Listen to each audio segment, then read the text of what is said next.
Hello. This video is about Verblunsky correspondence, which I explain in a minute what that means. And specifically, we're going to derive the Szego recursion in this setup. So what is Verblunsky correspondence? It's a correspondence between measures on the unit circle. So you say you have a measure on the unit circle mu. To every such measure, you correspond a sequence of complex numbers. These are probability measures, but specifically, they're infinite. They have infinite support, so they have to be a bit special. So let's see how this works. Um, if you give me a measure on the unit circle, what I can do, I can define an inner product structure for functions that are defined on the unit circle. So we are going to use e to the I theta, or sometimes we just use z to represent the same variable. So these are happening in complex plane. But then I have g to the g of e to the I theta bar. This is complex inner product, and you do the inner product with respect to the measure mu, which is defined on the unit circle, or mu is defined using a weight. This is sort of your weight function. So this inner product would define a sense of, so now you can ask, are two functions orthogonal with respect to this inner product? What we do is we start with the basis 1 z squared, z cubed, etc., which in other notation you should really think of it as a function on the unit circle, and this becomes basically z to the n is the same thing on the unit circle as e to the I n theta. Okay, so these are functions on the unit circle, infinitely many, and they are independent. And you can ask, can I make a new basis? So actually, in fact, this is not a basis, but it's a set of independent vectors. Can I make an orthogonal family of polynomials from this given set? So the task is find v0 of z, these are polynomials, v1 of z, v2 of z, etc., such that phi I and phi j are orthogonal with respect to this inner product. And I like phi 0 to be a constant, phi 1 to be a polynomial of degree 1, and phi n in general to be a polynomial of degree j. And if I is not j, they are orthogonal, but if I is equal to j, you can normalize the polynomials to have unit norm, but actually what we want the polynomial to be a monic, so we're interested in monic orthogonal polynomials. So for us, these polynomials, the first higher order terms has a coefficient 1, and this is the way we make them, scale them basically. Okay. So now what I'm going to do, just based off that, I'm going to tell you how this setup would rise naturally to a sequence of complex number which represent that measure on the unit circle. Before I do that, I need few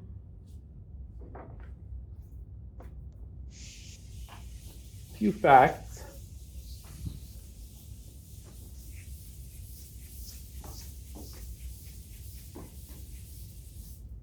Okay. Fact number 1.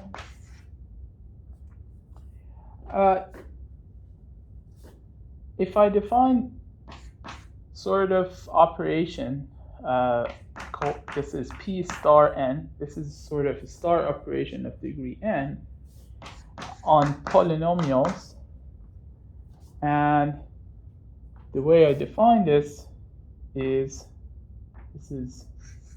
z to the n p of 1 over z bar bar. Okay. So this is this star operation. As you see, it transforms the function, and it's basically, if you write this down for the polynomial of degree n, it relates to reflecting the coefficients of that polynomial, so that you can think of it in that sense. So if you define this like that, then the fact is that this star operator is anti-unitary. So let me show you how it works. So imagine, so first of all, if I'm on the unit circle, what is that? This is e to the I n theta. 1 over z bar is still e to the I theta if I'm on the unit circle. There's 1 bar here. So that's on, and I restrict myself to the unit circle in a complex plane. This is what I have. Now let's look at what happens if I say I have some function here, and I apply that star operation to this dot product. So this is e to the I n theta f of e to the I theta bar, and then have same thing, but now everything is conjugated for g. So this is g bar, but then there's another complex conjugation, and this is with respect to measure mu. And once you simplify this, this becomes e to the negative I n theta, so the 2 terms here cancel after conjugation, and you see that now f has bar and g doesn't have bar, so the order has been switched. So this, in fact, is just equal to gf. This is f, the dot product of f star g star is now gf. This is what we mean by anti-unitary. Okay, so that's fact number 1. Fact number 2.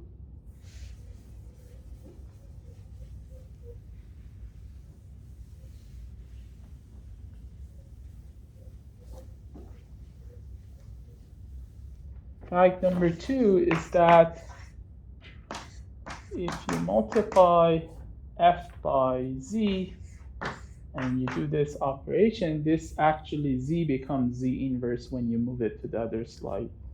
So this is a basic fact. So if this is e to the I theta, f of e to the I theta bar, but that is equal to f of e to the I theta, e to the negative I theta, g of e to the I theta bar, which that means this is equal to f z inverse. Okay, so if you have z, you know how to move it around. So that's fact number 2 that we're going to use.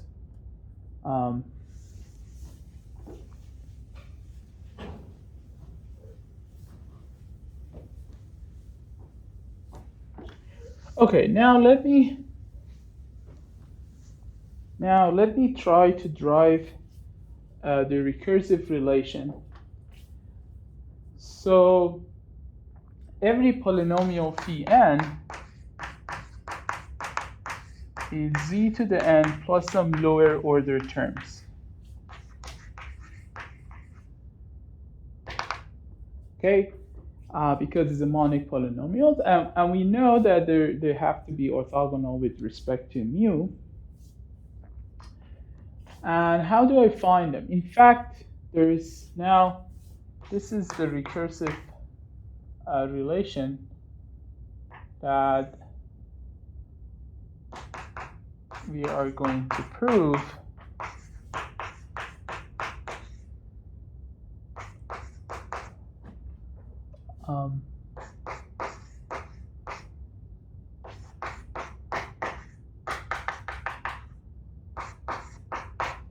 So there's this star operator here, but you see phi n plus 1 can be written in terms of phi n and phi n star. And there's a constant number here, alpha n, which shows up. And that's the Verblunsky coefficient. And you have a sequence which gives you the Verblunsky sequence. Okay? So let's see how I can drive this. This is my goal. What I'm going to do, I'm going to look at a basic fact. So here's the fact. If I have polynomial, so phi n of z has the property that is orthogonal to all the polynomials of lower order 1z to zn minus 1. So this phi n is orthogonal to all of those polynomials by definition, the way we define it. And if I have a polynomial in general, and if that polynomial is perpendicular or orthogonal to z to the j from 0 all the way to n minus 1. So, and if the degree of p is n, so this is a polynomial of degree n, which is perpendicular to all to the z to the j's of 0 to n minus 1, then there's no choice for this polynomial p. It has to be phi n, but maybe up to a constant. Phi n is normalized so that you have zn in as a highest order term, but this has no choice. So this means p of z is some constant on phi n z. So that's the way, from the way we define this object, this is obvious, right? So this is a fact I'm going to use. Now, how we get there is, let's say I have n plus 1, phi n plus 1, polynomial of degree n plus 1, and I subtract z phi to the n. So let's just have this fact, call this star. Now, if I have this polynomial is in fact, the first term here is z to the n plus 1. The highest order term here is z to the n plus 1. So this is a polynomial of degree n, not n plus 1, because the first term, highest order term, cancels. And in fact, we can show that this is perpendicular to z to the j, but for values of j that go all the way from 1 to n.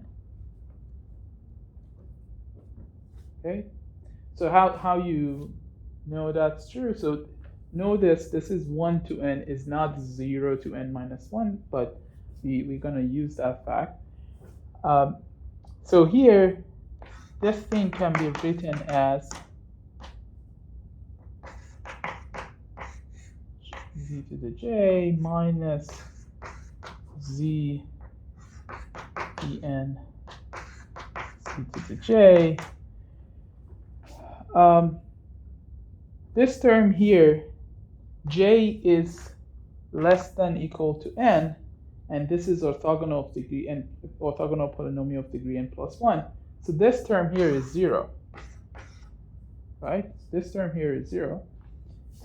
This term, however, I have to move, so this is, let me rewrite this term.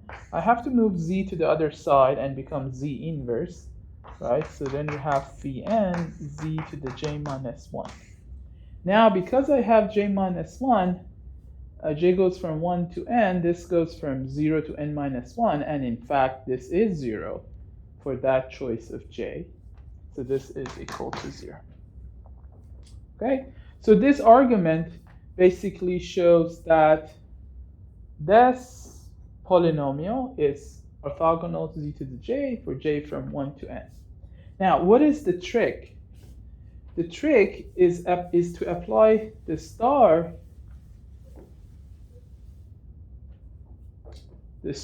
operation to the two factors here.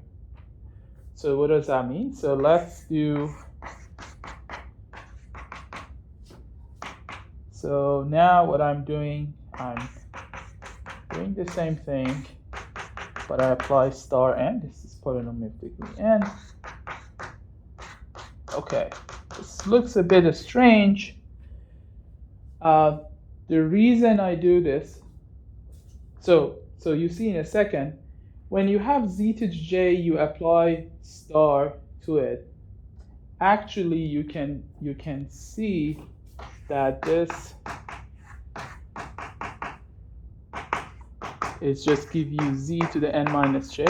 Remember, if the star operation reflects the coefficients, then z to the j coefficient reflects back to z to the n minus j coefficient. But you can also plug this into definition of the star n. I just write it here again.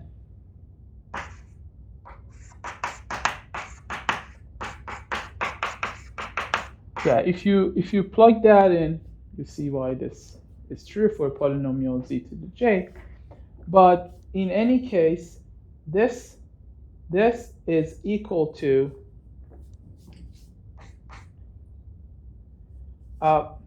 I can actually get rid of, so this has to be 0, and I can